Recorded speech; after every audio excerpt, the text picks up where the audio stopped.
مخکې چې میډیسن نو ډیسکور شوي د وینې نه وي نو سر در علاج به څنګه کوو.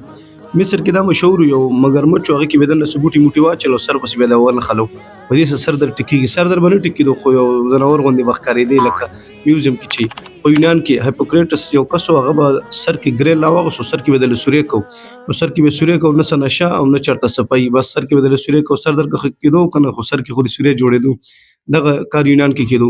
بیا دا کوم چې یورپ دی عام هغې کې پادرین چې کوم هغې ویل دا سر در دې نه کېږي چې چا کې شیطان در نشي یا پیرې نو هغې دپاره بیا اوسپنه ګرمه کړه چې ښه به سره شو سر پسې به دله سولوله په دې سره شیطان وځي. شیطان میا وتلو نو خو سر به هم دله زخمي کوي نه ولې اصل شیطان چې هغه د بصیر ته خندلي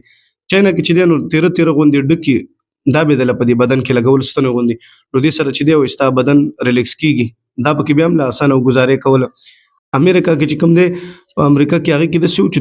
ډېر تیز شراب به درکول شراب به درکړه سر در خو به دې ښه شو ګنګز به خو تا به اکثر بوټو سره هم خبرې په دې کې کولې او دا که اوس هم میډیسن نه وی دا نو دغه طریقه به وه د سر اوس شکر وباسه چې ډسپلین پینډال میډیال شته.